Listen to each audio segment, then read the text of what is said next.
reuniões, todas essas reuniões são gravadas, a gente deixa disponível no canal do YouTube da Medicina Esportiva Unifesp. Talvez hoje à noite eu já consiga ter postado. Hoje a gente vai falar com o Fernando Teres, ele é médico do esporte, ele foi formado aqui com a gente na Unifesp e hoje ele faz parte do nosso grupo de preceptores aqui. A gente vai ter o prazer de tê-lo aqui como apresentador para essa reunião. Eu queria, Fernando, como a gente tem feito nas outras aulas, que você só falasse um pouquinho aí da sua formação, como é que você veio parar aqui na Unifesp e qual que é o seu trabalho hoje, qual que é a atuação do médico do esporte, quando é que, além da Unifesp, o que você tem feito, e aí você fica à vontade para começar a sua aula, tá bom? Bem-vindo, vamos lá. Obrigado, bom dia a todos.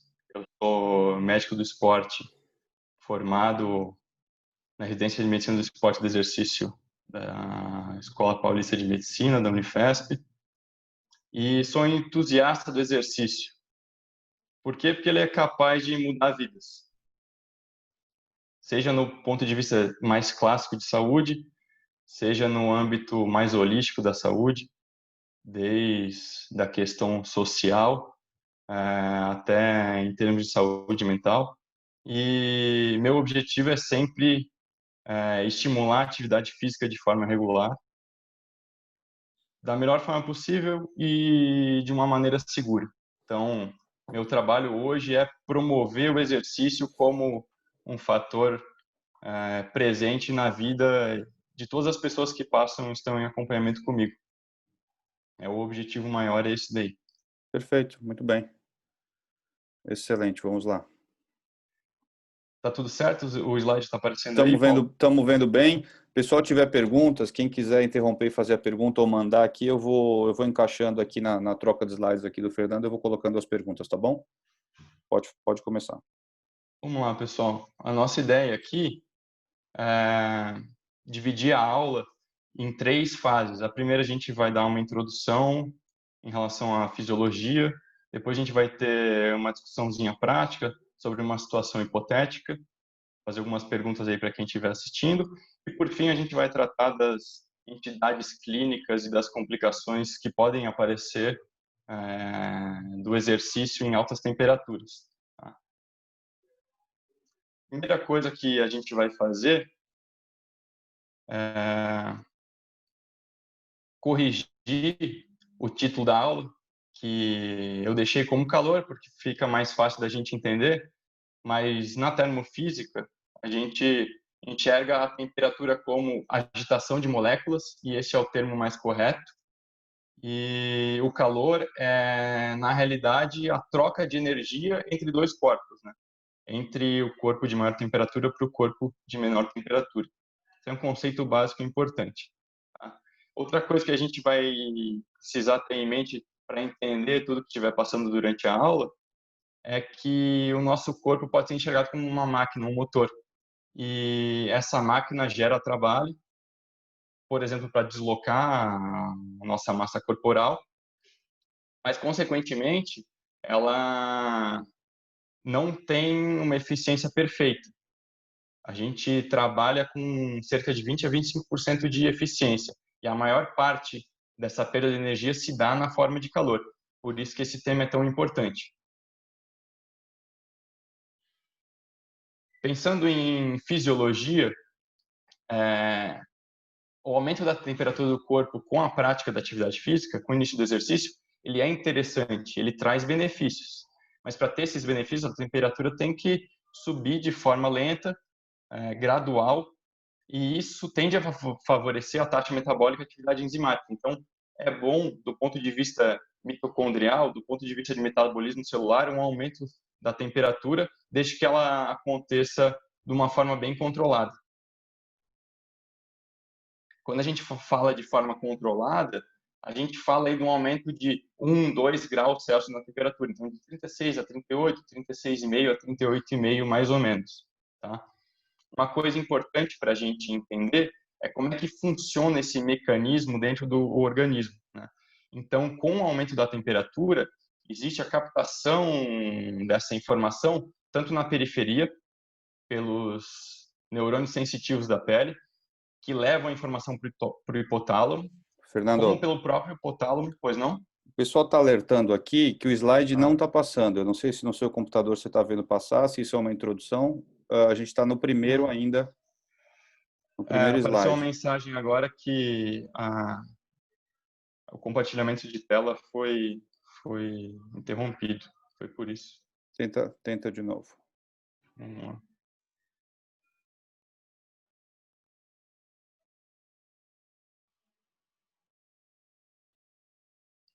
Agora estamos vendo. Estamos vendo, estamos vendo. Se pedir para você voltar um pouquinho, alguns slides só, a gente ficou só na primeira tela, não vimos as seguintes.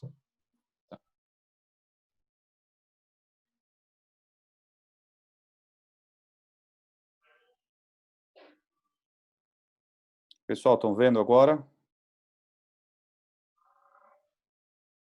Peraí que Agora o que eu agora... acho que precisa colocar para projetar, nós estamos vendo toda a sua aula à esquerda, colocar no modo apresentação.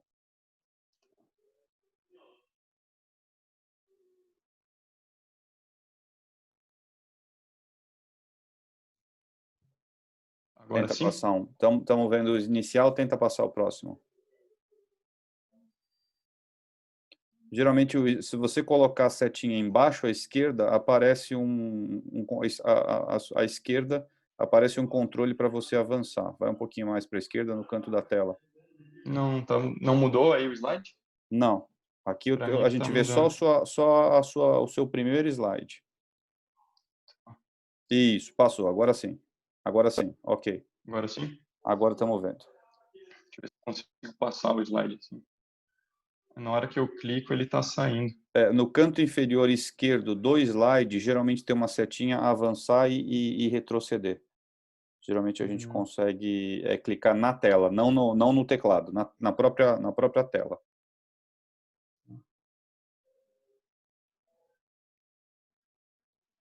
Assim não muda, não está mudando. Não, assim não.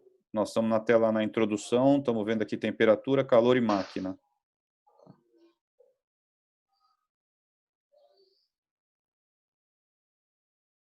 Você acha que eu devo começar a apresentação? No Coloca PowerPoint coloca a sua eu inicio a apresentação. apresentação, Isso, inicia a apresentação. tá? Aí eu abro o Zoom Pode e abrir o decido. Zoom. Aí vai lá, inicia a sua apresentação, vai no compartilhar tela. Agora tenta vir com o seu botão do mouse embaixo à esquerda na tela, como se onde tivesse aqui Escola Paulista de Não, Medicina, vai descendo. Isso. Nesse não canto, tá, dá uma rodada por aí, que normalmente aí aparece uma setinha não, para mexer para a direita e para a esquerda. Tenta do outro lado, então, da tela, no canto direito. não tá mudando, né? Não, a gente aqui não está Na vendo. hora, na hora que eu clico na apresentação, É isso, agora ela... mudou. Agora mudou. Mas é porque daí eu voltei para o Zoom. É por causa disso. Pera aí. Você vai mexer, na verdade, você vai mexer na tela do Zoom, tá? Então fica no Zoom e aí tenta colocar de novo a setinha embaixo à esquerda, onde perto ali do máquina, isso. Vê se aí aparece alguma coisa para avançar a Não, não tela tá direita e aparecendo esquerda. nada. Eu vou fazer o seguinte, Paulo. Eu vou exportar em PDF e vou abrir no PDF, que daí eu acho que aparece. Tá Só um bom. pouquinho.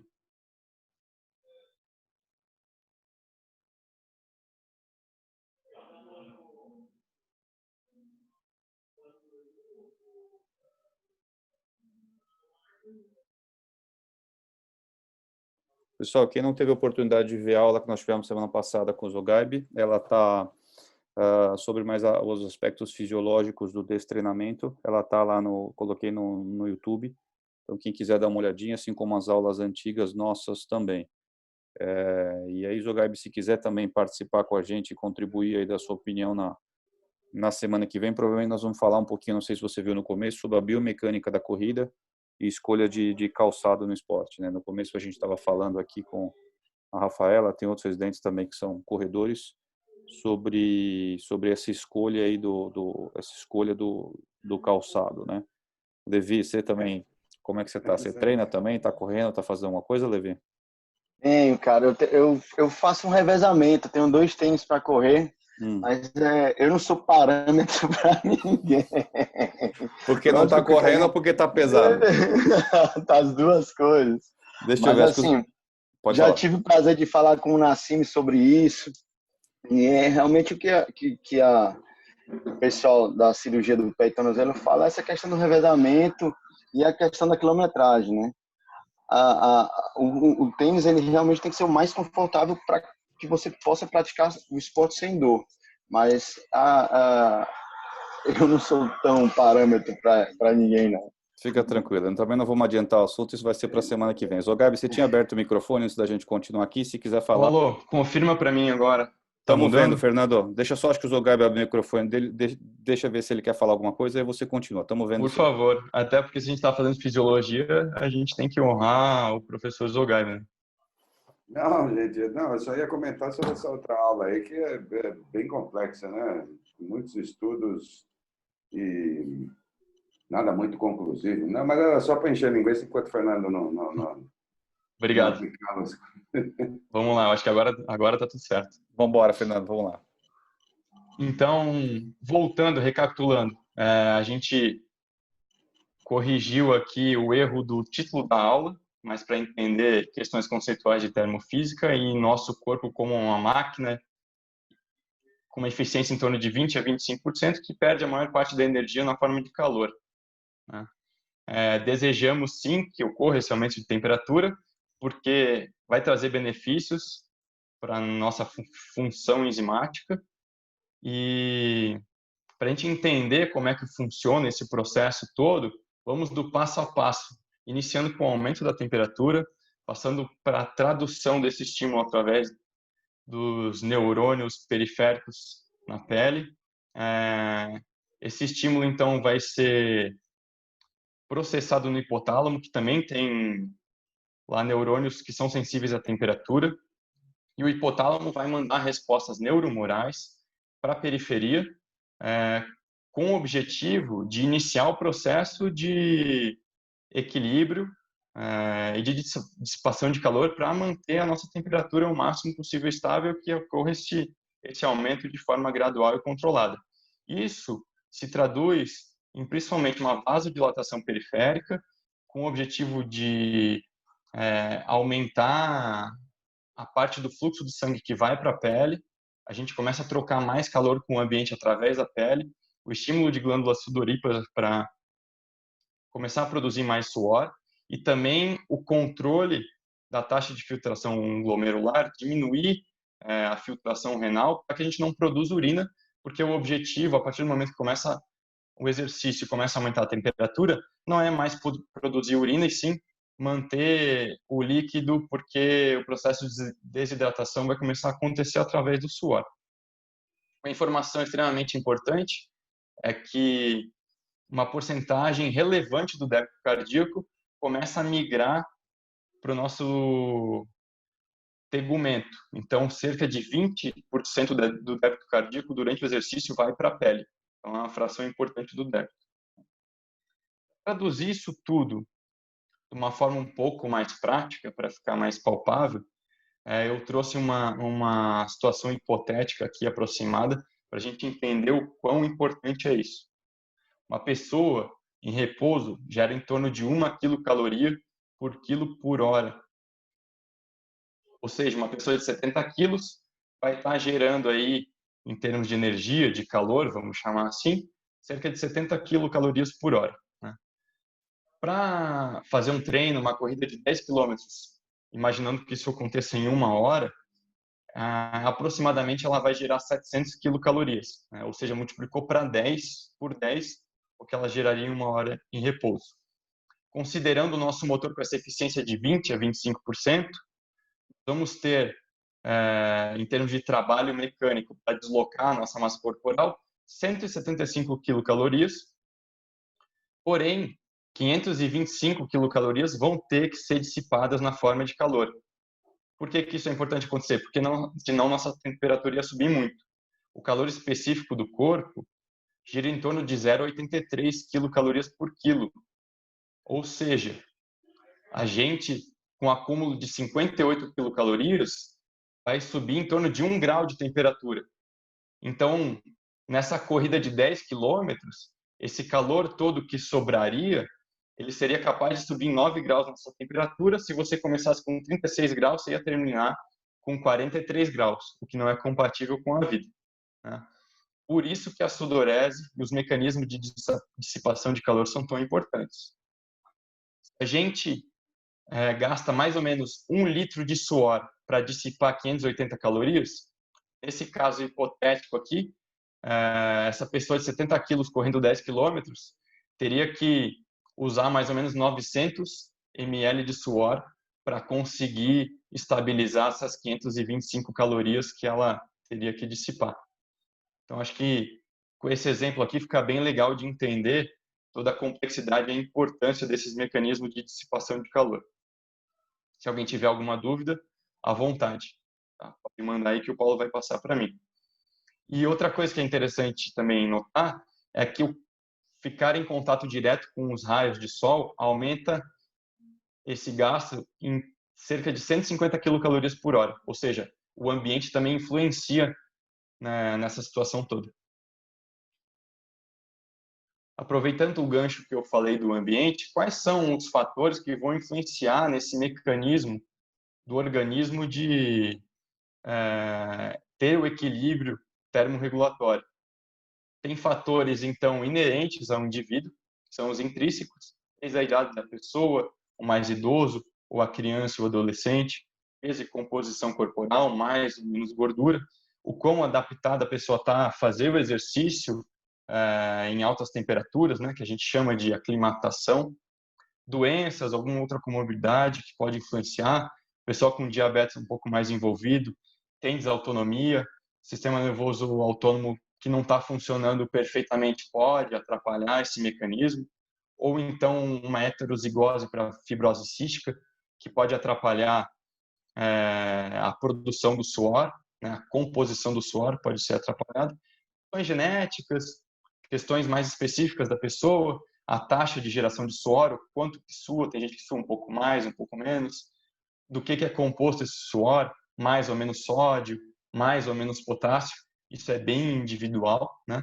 Até questões mais de curto prazo, como é que está a rotina de treino, descansou bem na noite anterior, dormiu bem, teve um quadro infeccioso recente, resfriado, diarreia, pode ter desidratado um pouco, alguma área da pele com queimadura de sol, então queimaduras mais extensas vão atrapalhar também, até o uso de drogas, seja ilícitas ou lícitas, fármacos que podem atrapalhar esse mecanismo regulatório e influenciar ele. E também questões ambientais, né? Questões extrínsecas ao indivíduo, em especial a umidade relativa do ar é muito importante, presença ou não de vento, se o exercício é feito na água, né? Piscina, mar ou em presença de chuva, como é que é a vestimenta da pessoa, por exemplo, tem algumas modalidades que os equipamentos de segurança são importantes, então BMX tem muito equipamento de segurança, isso atrapalha um pouco a sudorese, futebol americano também é uma outra situação que é importante a vestimenta, né, a roupa, até intensidade, tipo de exercício, duração, enfim, e aonde que está sendo realizado, um ginásio, um lugar fechado, um lugar aberto, enfim, tudo isso influencia e tem que ser levado em conta. No fim das contas, o objetivo do organismo é encontrar um equilíbrio entre essa produção endógena de energia, né, e os nossos mecanismos de dissipação. E aqui no meio, a gente tem a influência dos fatores ambientais, que também são bastante importantes. Falando em mecanismos de dissipação, que é a forma que o nosso corpo tenta manter a temperatura estável, a gente tem 5 mecanismos, mas o mais importante é a evaporação, é o suor, é a sudorese. A gente tem a irradiação, que são ondas eletromagnéticas que o corpo irradia, convecção, que é quando o ar ou a água transita em contato com o corpo, a expiração, pela troca pulmonar de vapor d'água ao inspirar e expirar, e também a condução, que é o contato direto com alguma outra matéria, e a gente faz essa troca de calor de contato direto. Aqui uma figurinha do livro de Fisiologia do Powers que traz aí todos esses mecanismos exemplificados, né? Evaporação, radiação, a convecção, a condução e a influência dos fatores ambientais também nesse processo. Como eu disse, o mais importante mecanismo é a evaporação, especialmente a partir de 20 graus de temperatura ambiente, 20 graus Celsius, é quando ele se torna ainda mais predominante, ainda mais importante. Esse mecanismo especificamente, que é o que tem mais influência, que é o mais importante para a gente, ele é totalmente dependente da umidade relativa do ar, ou quanto de vapor d'água o ar ambiente está saturado. Porque quanto mais alto é esse valor de saturação de vapor d'água, mais difícil é a gotícula de suor que está na pele ser transformada em vapor e dissipar no ar. Então, um ambiente que seja quente e úmido, ele reduz não só os outros mecanismos de dissipação, mas por causa da umidade acaba reduzindo também bastante o potencial da gente perder temperatura através do suor. Então, é a pior condição possível para praticar um exercício físico, principalmente mais intenso ou volumoso. É um ambiente quente e úmido. E o atleta, o esportista, ele pode ter uma sensação intensa de desconforto nessas situações.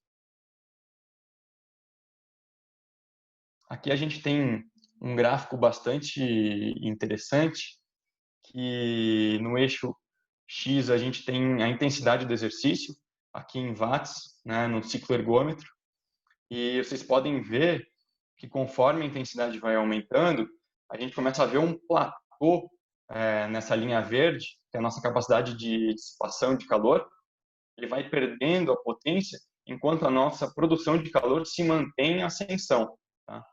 Essa perda de capacidade de dissipação de calor é basicamente porque vai ocorrendo a limitação da nossa capacidade de sudorese, né? Enquanto os outros mecanismos de dissipação, eles se mantêm relativamente estáveis. Eles têm um potencial teto, né? Eles não aumentam muito com o aumento da intensidade. Agora, depois que a gente começa a ter uma limitação da evaporação, a gente começa a ter um aumento da temperatura muito mais intenso. Então, exercício de altíssima intensidade, um dos fatores limitantes para a gente manter eles durante longas durações é porque a gente não tem uma capacidade termorregulatória de manter a temperatura no exercício muito, muito intenso. Aqui um outro gráfico bastante interessante também, em que no eixo X a gente tem a temperatura ambiente, independente aqui da saturação de água, da umidade relativa do ar. Vocês podem ver que conforme a temperatura vai aumentando aqui para a direita, a convecção e a irradiação começam a participar cada vez menos do processo de estabilização da temperatura, e a evaporação é a única que consegue equilibrar para manter a temperatura estável. Então, se a gente tiver uma umidade relativa do ar muito alta, a gente não consegue aumentar essa capacidade de evaporação, consequentemente, a temperatura do corpo vai subir muito mais.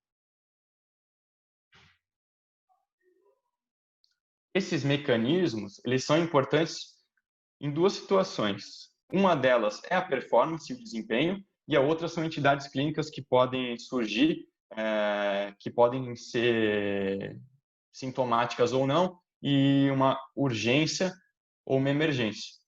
Aqui a gente vai falar antes um pouquinho do desempenho e por que o aumento de temperatura e a desidratação pode influenciar a performance.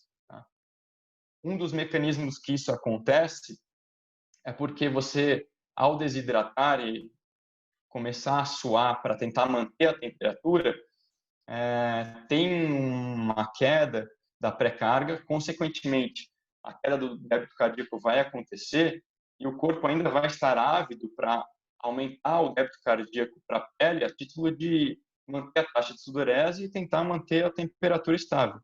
Com isso, perde-se fluxo sanguíneo para outras regiões do corpo.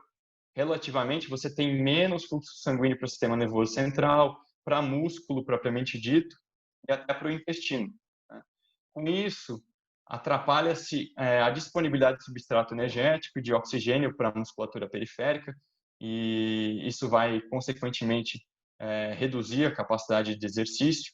A gente vai ter perca da barreira dos enterócitos no intestino, algumas endotoxinas caem na circulação, vão mexer no ponto fixo do hipotálamo e ele acaba perdendo a capacidade de também regular a temperatura com eficiência, né? No fim das contas, essa temperatura aumentando junto com a desidratação pode evoluir para lesão celular, propriamente dita, e no fim das contas o cérebro vai interpretar como um risco e frente ao risco ele vai limitar o estímulo nervoso para a contração muscular e vai começar a agir como inibidor do exercício físico. Então, a gente tem uma fadiga central, redução da dopamina, aumenta a serotonina e o cérebro manda o corpo parar até para reduzir o risco. Depressão de glicogênio muscular também limita a performance, né? Além de uma sensação de esforço maior, ou seja, essa percepção subjetiva aumenta e também atrapalha o desempenho. No fim das contas, a contração voluntária máxima, a manutenção de uma força isométrica acaba sendo reduzida também. Então, são esses parâmetros que vão ser os limitantes do exercício, principalmente por limitação central por fadiga central e estímulo sistema nervoso central, que chega reduzido na periferia e limita o desempenho. Ainda falando de desempenho, a gente sabe que isso é variável, mas uma regrinha de bolso aí para trazer algumas informações práticas para o pessoal é que quando você perde cerca de 2% do teu peso corporal, e aqui basicamente na forma de líquido, né, na forma de água, você já começa a ter queda de desempenho. Claro que isso depende do estado de hidratação que começou o exercício ou a prova, mas é um valor que acaba sendo bastante generalizado e funciona para a maioria dos casos. Tá? Entre 2% e 5% de peso, aí você começa a ter gradativamente uma piora do desempenho. Acima de 5% do peso corporal, você começa a ter sintomas, propriamente dito, além da limitação da performance. E acima de 10% do peso corporal, que é bastante coisa, você pode entrar numa situação clínica que pode ser uma urgência e precisar de manejo específico. Tá? Uma outra regrinha de bolso interessante em termos de temperatura ambiente, cerca de 20 graus de temperatura ambiente é relativamente seguro, não vou dizer extremamente confortável, mas relativamente seguro para praticar uma atividade física, para praticar um esporte e exercício. Acima de 30 graus de temperatura ambiente já fica bastante difícil, um pouco mais arriscado. E se a gente for praticar exercício na água, piscina, ou água do mar, ou água doce, até 31 graus a gente consegue manter uma atividade, apesar de não ser nem um pouco confortável, né? Quem nadou numa água um pouco mais quente sabe que até na hora que entra pode ser tranquilo, mas depois que você começa o exercício numa água a 30 graus, parece que você está nadando numa panela com água quente. Então, você começa a cozinhar lá dentro, né? Mas ainda assim o corpo teria a capacidade de manter o exercício nessa temperatura, apesar de não ser confortável, né? E tem uma diferença entre pessoas que já são treinadas, que estão acostumadas ao esporte com recorrência, e pessoas sedentárias e não adaptadas. Os estudos mostram que pessoas mais treinadas suportam até 40 graus, mais ou menos, de temperatura central, enquanto as pessoas não treinadas suportam no máximo em torno de 39 graus de temperatura central. Ou seja, o indivíduo treinado ele tem maior resiliência a esse aumento de temperatura.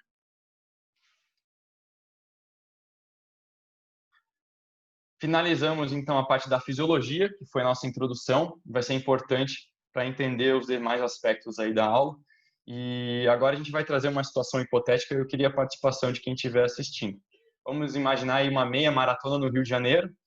Ela está sendo realizada em pleno verão, em pleno janeiro. E apesar da temperatura super alta, de 36 graus, os organizadores não decidiram por cancelar a prova, porque tinha que manter a prova, senão ia ter muita confusão, ia ter que devolver o dinheiro. Então, eles resolveram fazer a prova mesmo assim. E a ideia deles era ter começado a prova às 6 da manhã, mas teve um problema com a prefeitura, com o policiamento, eles só conseguiram a liberação para as 8. Né? Ou seja, a prova acabou começando um pouquinho mais tarde e o pessoal começou a correr às 8 da manhã e só foi terminar a prova lá para 10, 11, até meio-dia. Ou seja, com um sol bem intenso, né? Com a temperatura no momento do dia que a temperatura está mais alta. Você faz parte da equipe médica, está lá na tenda de prova, especificamente está perto da linha de chegada. Estava tudo tranquilo, já estava conversando com o pessoal lá em qual bar que vocês iam tomar um chopp gelado depois da prova. Aí chega alguns funcionários da prova correndo e chamam ajuda, acionam a equipe médica aí, porque teve um atleta que desmaiou após cruzar a linha de chegada.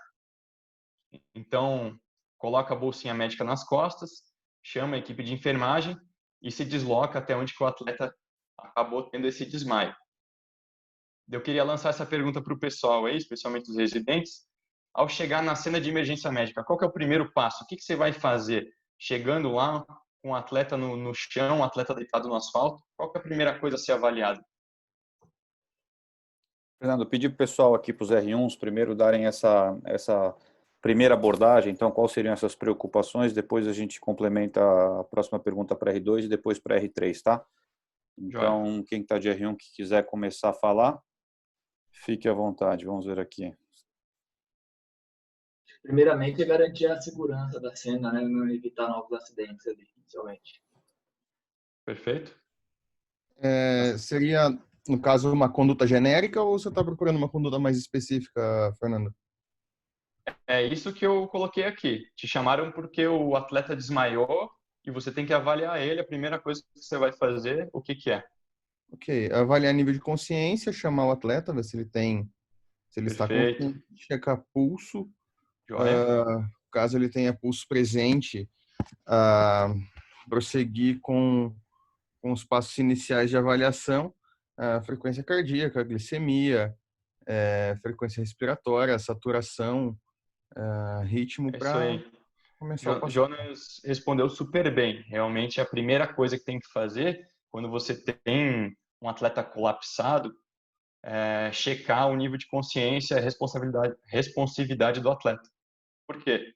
Porque a entidade mais grave que a gente tem que descartar já de cara é uma parada cardiorrespiratória, o risco de morte súbita.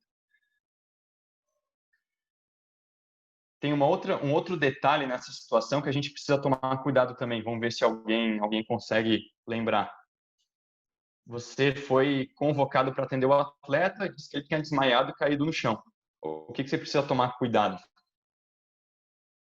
R2.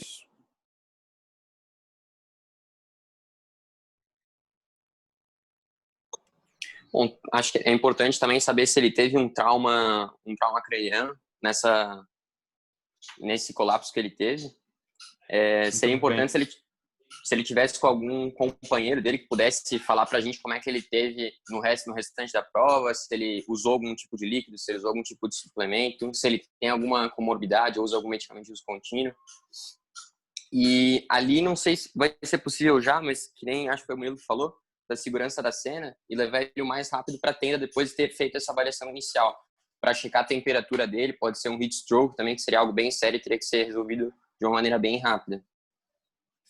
Perfeito, perfeito. A resposta que eu queria é exatamente essa: cuidar com questões traumáticas.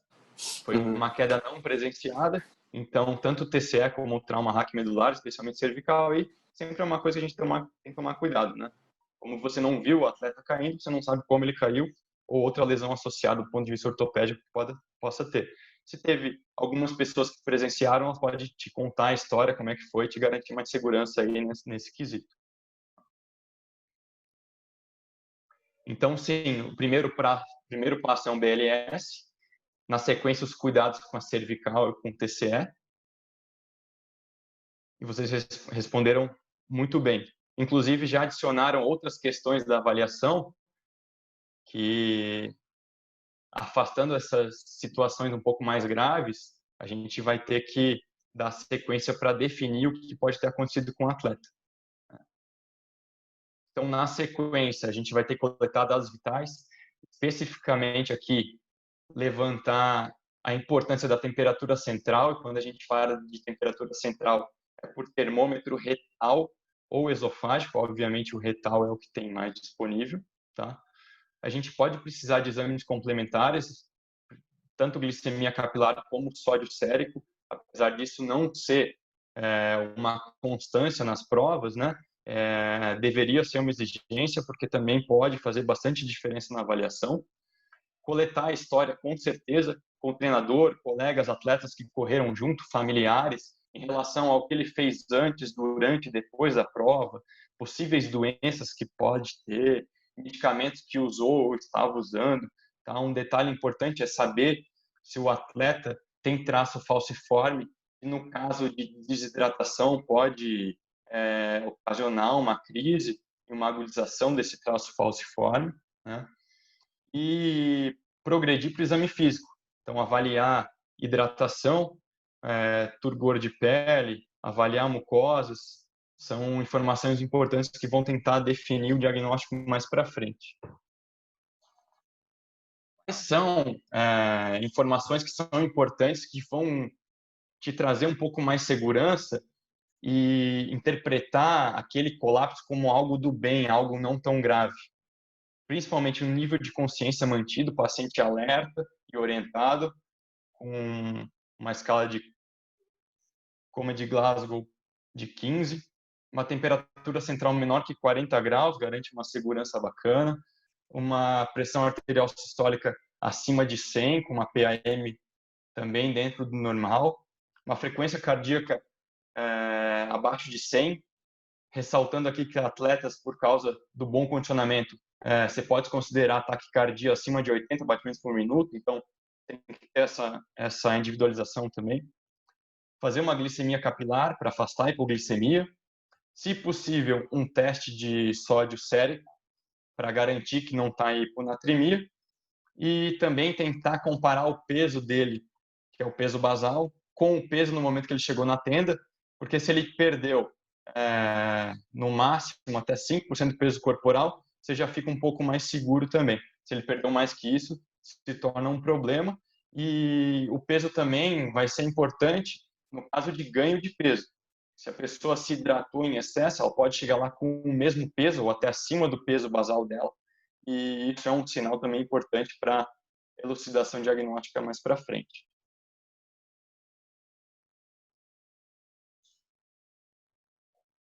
Então, quais são as entidades clínicas que são relacionadas com o exercício em alta temperatura que podem acontecer?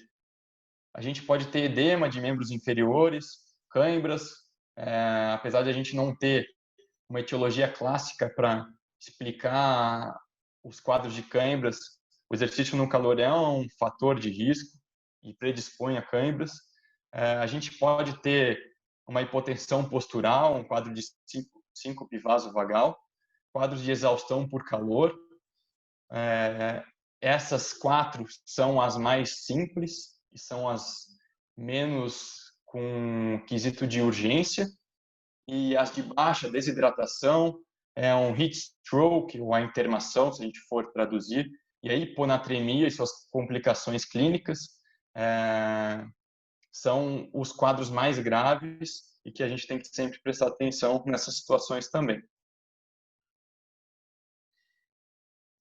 Como eu disse, avaliar o nível de consciência é muito importante no início. Obviamente que tem que ter esse raciocínio de forma medular na cabeça para não deixar passar nada, mas é relativamente fácil, ao chegar na cena do quadro, ao estiver chegando no atleta, ao ver como é que ele está se comportando, já definir se ele está numa parada cardiorrespiratória ou não, né? E a gente vê isso porque as outras entidades clínicas, elas não vão se comportar de forma semelhante. Então, o paciente pode estar em heat stroke, pode estar em hiponatremia, com limitação para o exercício, mas é muito diferente dele estar numa parada cardiorrespiratória.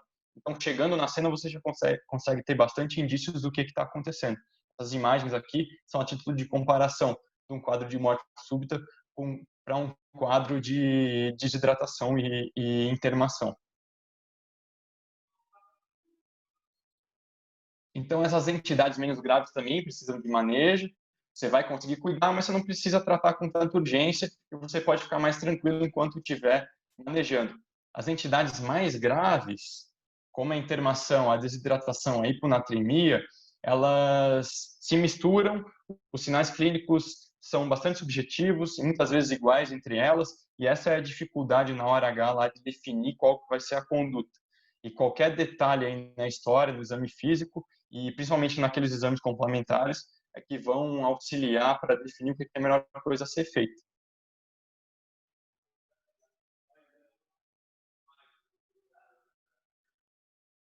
A mais comum de colapso de um atleta acontece principalmente no fim da prova, é uma hipotensão postural.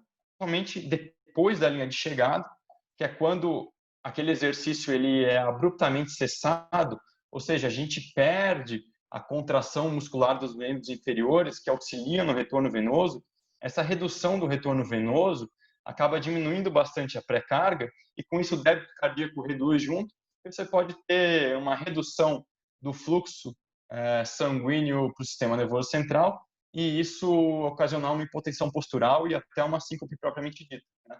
Especificamente no calor, é ainda potencializado, por quê? Porque a pessoa pode estar desidratada, ou seja, já com o volume intravascular depletado, e a pessoa pode estar com uma vasodilatação periférica por causa do calor, ou seja, acaba ficando muito mais sangue represado nos membros inferiores, isso predispõe, então, a ter essa hipotensão postural.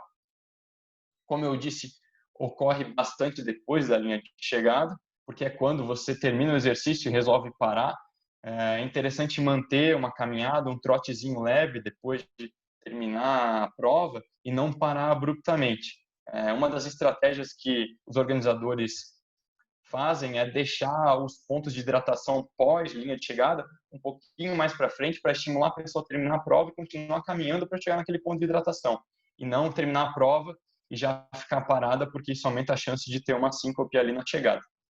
E o tratamento é basicamente elevar os membros inferiores e a pelve para restabelecer esse retorno venoso, e isso em 10, 20, no máximo 30 minutos deve melhorar e o paciente ficar assintomático, afastada o risco de hiponatremia, ajudar a reidratar também auxilia na solução desse problema de hipotensão postural.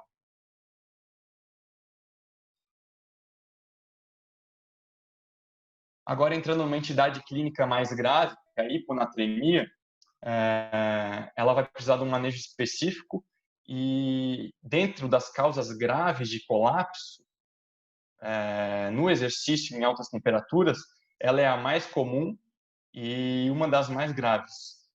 Você pode apresentar hiponatremia, tanto euvolêmica como hipervolêmica, que são as formas mais comuns, e ela pode até acontecer frente a uma hipovolemia, mas acaba sendo bem mais raro, tá? A gente considera a hiponatremia com sódio menor que 135, mas não necessariamente o sódio abaixo desse valor já vai causar sintomas, né? Geralmente o que acontece é um excesso de ingesta hídrica, então um balanço hídrico positivo durante a prova, durante o treino, em que o peso vai ficar mantido ou até vai se ganhar peso frente a esse excesso de ingesta. E o líquido que está sendo ingerido geralmente é um líquido isotônico ou hipotônico, ou seja, você perde um suor mais concentrado e você repõe um líquido menos concentrado, e com isso os eletrólitos, e nesse caso específico o sódio, ele não é reposto de forma correta. Acaba tendo esse desbalanço e o excesso de água fica represado no corpo. Fatores de risco para isso acontecer são geralmente provas mais longas, provas aí de 4 horas para frente, atletas que fazem essa prova numa baixa intensidade, que deixam ela com uma duração maior.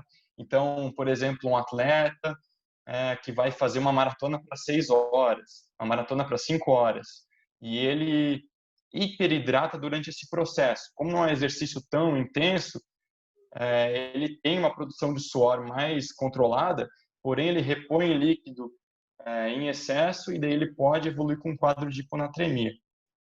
Essa entidade se tornou mais comum depois de muito apelo das indústrias de isotônico, porque elas estimulavam a ingesta hídrica sem limitação, como se a reposição de líquido deveria ser feita sem nenhum tipo de cálculo ou controle, e quando na realidade às vezes menos pode ser mais. e isso tem que ser feito de forma bem planejada e não sem limite. A gente sabe que os sintomas da hiponatremia eles estão relacionados não só com a magnitude dessa variação do sódio, ou seja, não é o valor do sódio sérico sozinho, mas sim com a velocidade que isso ocorre. Tá? Uma pessoa que tem um suor muito hipertônico, repondo uma solução hipo ou isotônica, acaba tendo o risco de evoluir para uma condição clínica dessa que é muito grave. A gente classifica essa condição clínica em três níveis. A gente pode ter uma hiponatremia assintomática, com sódio entre 130 e 135 geralmente, mas que é de um diagnóstico super raro, é mais em pesquisas, quando o pesquisador está fazendo coleta de sódio no fim de uma prova para ver qual a prevalência de hiponatremia assintomática, mas, obviamente, se a pessoa não tem sintomas, vai acabar não sendo diagnosticada. A gente pode ter uma hiponatremia moderada, com sódio entre 125 e 30, e nesse caso ela é considerada moderada porque não tem alteração de nível de consciência, ou seja, não tem sintomas de encefalopatia. E a pessoa apresenta sintomas bem específicos, que se misturam com a desidratação ou com a intermação, né? Por isso que é difícil definir qual exatamente é a entidade clínica que o paciente está apresentando quando tem sintomas assim de cansaço, náusea, vômito, dor de cabeça, e pode ser qualquer um desses quadros que a gente já citou anteriormente, né? Se tratando de hiponatremia, ponto de vista grave, a gente geralmente tem um sódio menor que 125 e o paciente começa a ter sinais de acometimento neurológico. Então, vômito por aumento da pressão intracraniana, uma dor de cabeça mais intensa, né? Confusão mental, fica obnubilado. Então, geralmente tem redução do nível de consciência e pode evoluir até ao ponto de ter quadros convulsivos ou entrar em coma. A evolução da hiponatremia grave é um quadro de edema cerebral. E por isso que o manejo de urgência pode fazer toda a diferença e salvar a vida. Em relação ao manejo desses quadros, então, na assintomática, você dificilmente vai diagnosticar, mas caso diagnostique, como a pessoa está sem sintomas, vai sugerir uma reidratação com uma solução hipertônica de sódio por via oral. Mais especificamente, se o sódio tiver menor que 130. Se for assintomático, tiver entre 130 e 135, nenhuma medida na hora é necessária, apenas orientar a pessoa a ela não tomar muito líquido na sequência, porque isso pode aumentar o quadro de hiponatremia, né? Se ela hiperidratar por via oral no fim da prova, sendo que ela já está com hiponatremia, ela vai ficar ainda mais hiponatrêmica. Ou seja, nesses casos de assintomático com sódio menor que 130, vai tomar um copão de água do mar, que deve ajudar bastante. Num quadro moderado, ou seja, sem encefalopatia, a orientação é de fazer uma hipertônica via oral, com NaCl a 3%, tomar 100 ml dessa solução e acompanhando a diurese. Um dos sinais de melhora da hiponatremia é quando a pessoa evolui com bastante volume urinário, de uma urina bem transparente. Ou seja, começa a botar para fora aquele excesso de volume, aquele excesso de água que estava represado no corpo. Nos casos mais graves, que a gente tem aqueles sintomas do sistema nervoso central, a orientação é de fazer um bolus com 100 ml endovenoso dessa solução hipertônica. E você vai fazendo ela uma vez a cada 10 minutos, observando os sintomas, até a melhora clínica, e pode fazer isso 3 vezes, ou seja, em meia hora você vai fazer 3 vezes. Dá um pouco de medo, não é algo muito comum fazer uma hipertônica dessa, endovenosa, né? Mas é a orientação que a gente tem através dos últimos consensos aí, opiniões de especialistas. Inclusive, se tem uma alteração de nível de consciência mais grave, pode fazer esse bolos maiores sem intervalo. Ou seja, vai fazer uma endovenosa em bolos e sem respeitar esses 10 minutos. Vai colocar ainda mais hipertônica para dentro. O que dá um pouco mais de medo. mas frente aos riscos do edema cerebral, acaba sendo uma conduta que faz total sentido, né? Então, a suspeita da hiponatremia, sem a possibilidade de confirmar o sódio, como eu disse, a gente geralmente não tem equipamento nessas provas para dosar o sódio sérico ali, né, no field of play, em termos de point of care, na hora, para avaliação no momento que você está vendo o paciente. Mesmo sem ter essa confirmação, o caso de suspeita clínica, por causa dos outros sinais que eu comentei, se a pessoa hidratou demais, se ela tem fatores de risco, se o peso está mantido ou está elevado, se a pessoa não está desidratada, se ela está com turgor de pele mantido, se está até um pouco inchada, um pouco demasiada, você pode ter suspeição de hiponatremia e você vai tratar da mesma forma, mesmo que não tenha o valor do sódio sérico para determinar isso, né? Esse bolus endovenoso hipertônico, apesar do medo da gente fazer, a princípio ele não vai ter a capacidade de piorar o quadro neurológico, né? Por quê? Porque o aumento do sódio junto com a entrada desse volume corrige uma possível hipovolemia, apesar de rara, que pode estar acontecendo junto com a expansão plasmática. Então, o volume intravascular vai subir junto com o sódio e a questão da desidratação vai acabar sendo solucionada juntamente. Alguma dúvida em relação à hiponatremia? Não, está super bem, Fernando. A gente está mais ou menos chegando em 1 hora aqui do que seria de aula. Vou pedir para você mais uns 10 minutinhos para a gente conseguir abrir para perguntas. E já é mais ou menos caminhando para a conclusão, tá bom? Então, a segunda entidade clínica que é importante a gente comentar, que também é uma urgência médica e tem gravidade, é a internação ou heat stroke. O heat stroke é uma alta temperatura, geralmente acima de 40 graus Celsius, temperatura central. Como eu comentei, por termômetro via retal a gente consegue captar ela, associada à alteração neurológica. Então, juntando essas duas coisas, você pode fazer o diagnóstico de heat stroke. A gente tem a internação que a gente chama de clássica, que acontece independente do exercício, em pessoas mais idosas, que têm dificuldade de se hidratar, ou que o mecanismo termorregulatório ainda não está muito maduro, ou então que tem doenças e acaba descompensando, porque o sistema nervoso autônomo não é perfeito nessa modulação. Crianças, né, também estão em maior risco para essa internação clássica, em que a gente não atinge esses 40 graus, pode ter com 38, 38,5, 39, e geralmente a pessoa nem está fazendo o exercício, ela pode estar em casa, mas uma temperatura ambiente muito alta, ela acaba tendo sintomas e se sentindo mal. Seria assim, de forma um pouco informal, dizer que é um passa mal com o calor, então está passando mal do calor, né? E a internação por esforço, aí sim, uma carga de calor exógeno no ambiente, com a temperatura ambiente alta, com uma saturação de vapor d'água muito alta, junto com exercício intenso, acaba limitando a capacidade termorregulatória do organismo. Isso geralmente acontece em atletas que estão suando muito por causa desse ambiente que não é ideal e com alta temperatura corporal. Essa entidade clínica é uma urgência que precisa ser manejada com bastante rapidez. E a solução para ela é reduzir a temperatura de forma relativamente rápida. Quais são os riscos da internação? Porque essa temperatura corporal mais alta evolui com lesão tecidual, lesão celular, né? E com uma resposta inflamatória sistêmica. Ou seja, se você não cuidar, o paciente pode evoluir para a letalidade. E se chegar numa temperatura de em torno de 42 graus, a letalidade é extremamente alta, chega a 80%.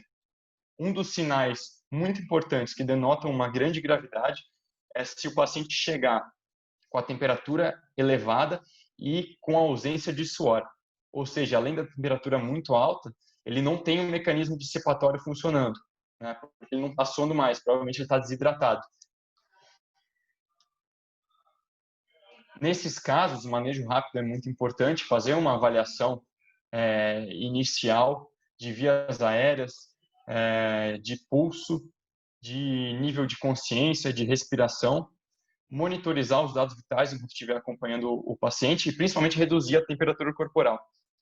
Em nenhuma situação deve-se fazer uso de anti-inflamatório ou de antitérmico, paracetamol ou de pirona, porque isso vai mexer o ponto fixo do hipotálamo e vai atrapalhar a nossa capacidade do organismo de manter a regulação da temperatura.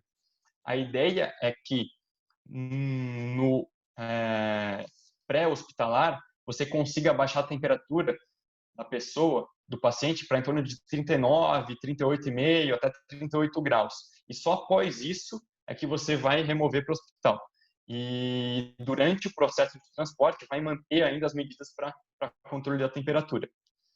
Essa queda da temperatura, ela é importante acontecer de uma forma não muito intensa.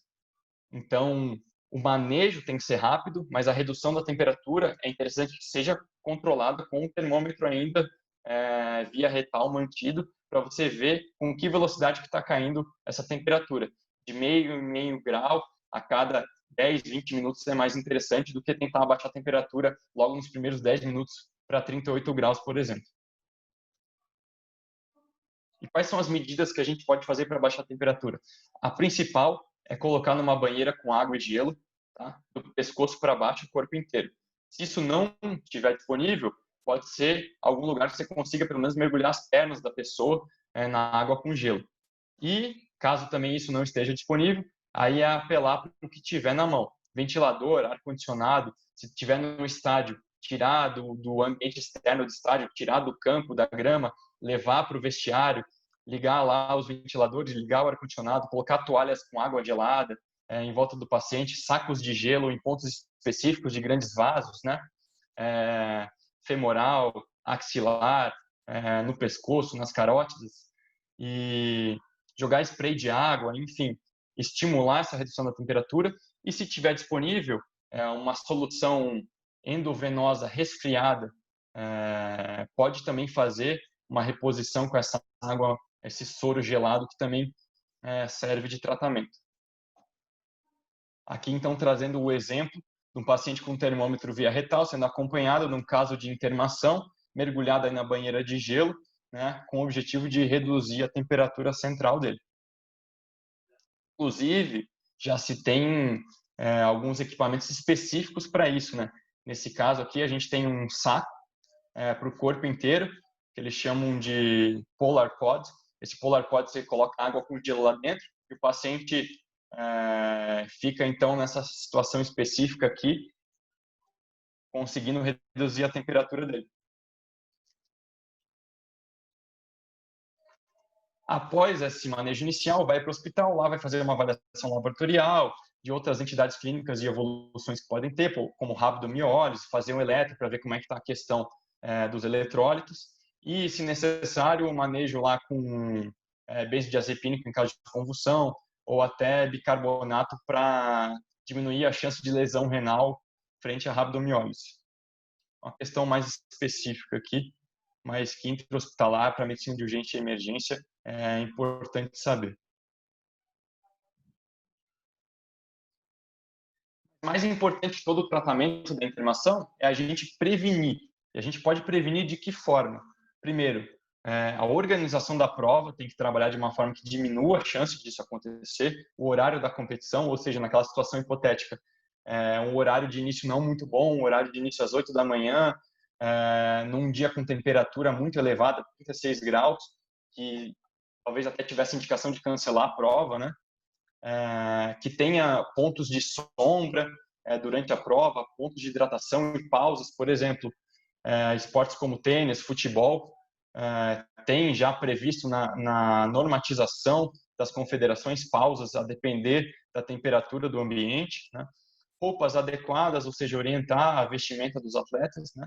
E os próprios atletas também têm que tomar cuidado, ou seja, conhecer o próprio corpo, saber o quanto tem de repor de líquido, né? Fazer uma boa preparação de hidratação pré-treino, pré-prova, uma boa hidratação durante a prova, né? Tomar cuidado com suplemento, com estimulante, com fármacos e remédios que possa estar usando e principalmente aclimatar. A gente vê isso muito frequente em países europeus, especialmente os nórdicos, quando eles vão fazer provas em regiões equatoriais ou mais tropicais, eles estão acostumados a treinar, obviamente, em ambientes mais frios, eles sofrem bastante quando vão competir em ambientes mais quentes. E a aclimatação, ou seja, a adaptação do corpo àquele ambiente mais quente é bastante importante. Estima-se que a gente consegue essa adaptação em torno de 1 a 2 semanas. 2 semanas seria um período mais ideal. E o que acontece? O corpo se acostuma com aquela temperatura maior e ele vai começar a reter um pouco mais de líquido, ou seja, vai aumentar o volume plasmático e vai ter uma resposta à sudorese mais eficiente. Ou seja, vai começar a suar mais cedo, vai começar a perder menos sódio nesse suor e suar em maior quantidade. Ou seja, são adaptações para conseguir manter a temperatura naquele ambiente mais quente, né? Outra coisa que pode ser feita também é o resfriamento pré-prova. Isso vai um pouco de encontro ao desempenho. Por quê? Porque você faz um aquecimento para deixar o corpo apto para desempenhar, né? Ou seja, se preparar para a competição.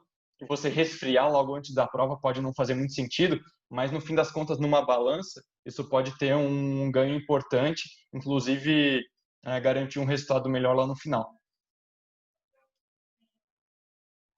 Aqui um gráficozinho mostrando então o impacto da aclimatação e por que ela funciona para garantir maior segurança e maior performance para esses atletas, né? No gráfico da esquerda, a gente tem o tempo de exercício relacionado com a frequência cardíaca. Então, a gente vê que um atleta aclimatado, adaptado ao calor, ele trabalha numa frequência cardíaca menor do que o atleta que não se adaptou, né? E o mesmo acontece com a temperatura corporal. Ele consegue manter a temperatura corporal em faixas mais estáveis e saudáveis com o passar do tempo, se ele está aclimatado, adaptado àquele ambiente. Alguma dúvida em relação ao heat stroke e à aclimatação? Tem alguma pergunta aí, Paulo? Eu tenho uma pergunta aqui, o pessoal não mandou nada. Você já concluiu ou tem mais alguma coisa que você vai falar? Tem a parte da preparação mais específica agora para quem realmente compete, treina. Tem orientações aí de como repor, o que repor. E, no fim, eu vou comparar a suplementação isotônica com água de coco e o que a gente tem disponível no mercado aí, que é bem interessante, é bem prático. Tá, legal. Até vou fazer então uma pergunta, aí você já faz esse fechamento, pedir para ser um pouco breve, para a gente não extrapolar muito tempo. Uma surpresa que eu tive na seleção de basquete foi o grau de hidratação das atletas. A gente orienta muito que elas bebam bastante e no COB a gente costuma fazer exame com frequência para avaliar essa hidratação. Eu não diria que elas são desidratadas, mas que elas são hipoidratadas, apesar da orientação de serem atletas profissionais. Então, a gente sabe que já existe talvez uma cultura dos atletas não se hidratarem da maneira adequada. A gente vê que nos esportes de luta, existe uma cultura de que eles realmente têm que perder esse peso de uma forma muito rápida. Eu cheguei a ver atleta perder 7 quilos em uma semana, o que é desesperador, e eles correm com moletom, correm no sol a meio-dia com moletom, saco plástico, moletom em cima. Então, acho que a gente consegue juntar a desidratação com a hipertermia, com isso tudo, e eu queria que você linkasse isso com essa reposição, né? O que seria o adequado? Existe uma forma desses atletas que já são condicionados, né? Você falou no começo da aula que é possível que você treine justamente para você aumentar esse seu limite, mas até quanto dá para um cara treinar e estender esse limite, ou realmente é um processo extremamente grave, uma coisa que o médico do esporte tem que lutar contra? Então, eu queria que você linkasse essa resposta com essa hidratação e a gente já fechar. E o Zogabi está aqui com a gente também, tem bastante experiência nisso, se quiser fazer algum comentário. E aí a gente já encerra em 5, 8 minutos, tá bom, Fernando? Fica à vontade. Combinado. Em relação a esportes que dependem do peso para participação, realmente já está em voga essa perda de peso de forma rápida, e é muito mais importante ele manter o peso estável do que buscar uma redução do peso através de desidratação muito perto da competição, até porque isso vai limitar bastante a performance dele. Ou seja, apesar de ele bater o peso, ele vai não estar em situação ideal para competir depois, porque na maioria das vezes não há tempo suficiente para restabelecer o equilíbrio depois da pesagem. Mesmo que ele ganhe peso, que ele faça uma sobrecarga de carboidrato e reponha bastante líquido, o corpo precisa de 2, 3 dias para restabelecer esse equilíbrio perfeito, né? E geralmente não é esse tempo que tem disponível. Então a gente desestimula, mas muitas vezes não tem saída. E daí trabalha mais com uma redução de danos, né? Trabalha com o que tem na mão, o que for possível fazer. E além disso, né, além da desidratação, imagina você correr a 30 graus com um moletom, um saco de lixo e por cima Comendo do moletom alface. e outro moletom, né? Então, Comendo alface.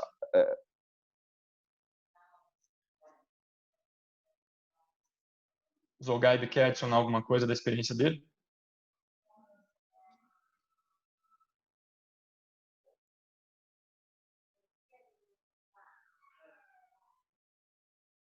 Acho que pode concluir, Fernando. O Zogaib fica à Joia. vontade para interromper se ele quiser. Vamos lá. Então, vamos... Então, o que a gente tem de informação laboratorial para definir se a pessoa está num estado de hidratação adequado. É uma densidade urinária menor que 1020, né?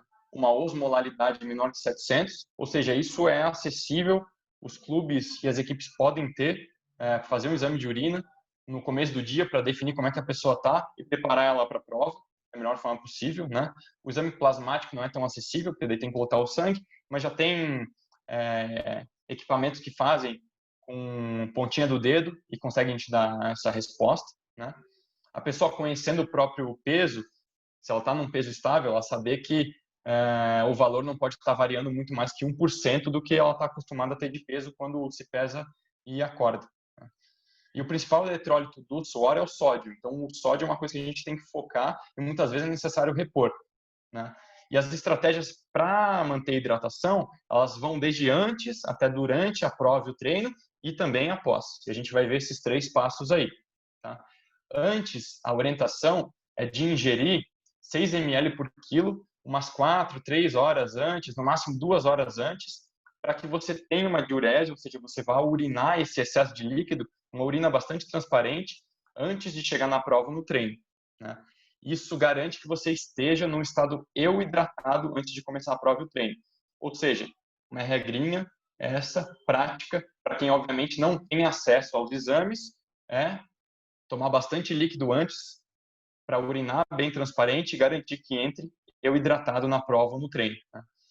Pode ser interessante se você é um suador salgado, se você é um cara que sua com bastante sódio, por exemplo, termina a prova ou treino e está com bastante sódio na pele, a camiseta preta chega a ficar assim manchada do sal, pode ser interessante até repor um pouquinho de sódio antes da competição. Mas isso é bem individualizável e tem que ser discutido com carinho. Durante a prova ou o treino mais longo, é interessante se conhecer, né? Ter um grau de desidratação é normal. O importante é minimizar essa desidratação para que não evolua com sintomas, com algum risco de alguma patologia e também para que não tenha queda do desempenho, né? Conhecer o seu padrão prévio é essencial. Como é que a gente faz isso? A gente geralmente orienta pesar sem roupa antes de um treino mais longo, por exemplo, realizar o treino, contabilizar o quanto de líquido entrou durante o treino e ao retornar de novo sem roupa, para não pesar com a roupa suada, ver quanto que foi que perdeu. Por exemplo, no treino de 2 horas, eu perdi 1,5 kg e tomei 500 ml de água. Ou seja, você perdeu 2 quilos, ou seja, 2 litros de água no treino de 2 horas. E você vai se conhecendo, dependendo do ambiente, da temperatura, como que foi o treino, o quanto que você desidrata. Isso aí é o segredo, é o essencial.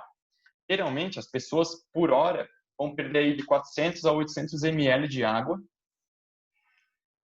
E dentro desses 400 a 800 ml de água, né, que vai perder pelo suor e pelos outros mecanismos também, você vai ter de 0,5 a 1 grama por litro de sódio. Ou seja, se a pessoa suar 1 litro, ela pode estar perdendo aí até 1 grama de sódio, né? De 100 a 200 miligramas de potássio. E geralmente o carboidrato, a gente orienta uma reposição para treinos acima de 1 hora, e 45 minutos, 1 hora, repondo 45 a 60 gramas de carboidrato nesse período. E se o treino se estender para mais de 1 hora e 45, 2 horas, a gente precisa aumentar essa reposição de carboidrato. Ou seja, durante um treino ou prova, você tem que repor líquido, eletrólitos e carboidratos, especificamente se o treino for durar mais de 1 hora. Tá? Essa 1 hora é uma regrinha de bolso aí legal de ter na manga também. E após o treino? Após o treino, o mais importante é tomar água e ter uma boa refeição. A própria refeição vai entregar também líquido para o atleta. E a orientação é que você reponha 1,5 vezes o peso corporal que você perdeu. Ou seja, você entrou num treino mais longo ou numa prova com 80 quilos e perdeu 1 quilo, terminou a prova com 79, você deveria ingerir 1,5 litro de água nas próximas 2, 3 horas. Tá? Então, a reposição é igual a 150%. Né?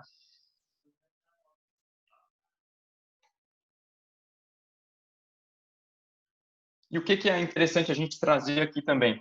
É uma comparação com o isotônico.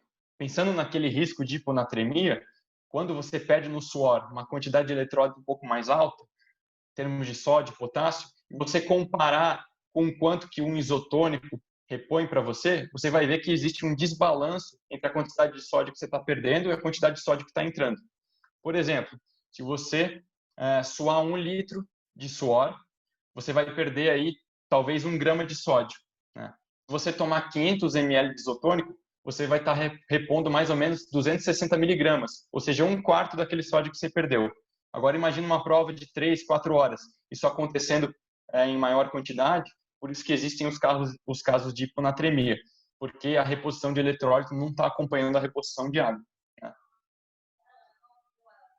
Os outros valores aqui do isotônico, eles são satisfatórios. A quantidade de potássio, a quantidade de carboidrato, eles já entram mais no que a gente preconiza, mas o sódio acaba ficando faltando. Aqui a gente tem uma comparação em 200 ml dos diversos isotônicos que a gente tem no mercado. Gatorade, Powerade, entre outros. Aqui a gente tem os efervescentes também, né? Vocês podem ver que isso varia bastante também de um para o outro. A gente tem alguns com bastante mais sódio, 320 miligramas aqui por porção, comparado com o outro. E a gente tem outros com um pouco mais de carboidrato. Enfim, é importante também saber que tem essas opções diferentes no mercado e que isso tem que ser planejado. Não é que todos são iguais e qualquer um pode ser usado. Se quiser fazer uma coisa com bastante especificidade, o ideal é fazer um teste do suor, em que coloca um adesivinho na pele, simula um treino, uma competição, e esse adesivinho vai coletar a quantidade de eletrólitos e vai estimar o quanto de suor e o quanto de eletrólitos você está perdendo no suor.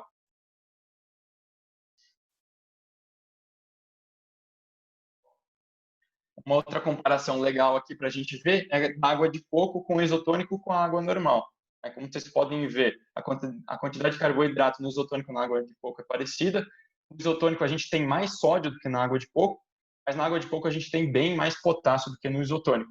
Então, existe essa diferença entre uma forma líquida de reposição e outra, não tem nenhuma perfeita, e por isso que entender o seu corpo, entender o quanto você sua, que tipo de suor que é muito importante na hora de determinar como é que você vai repor. Isso aí.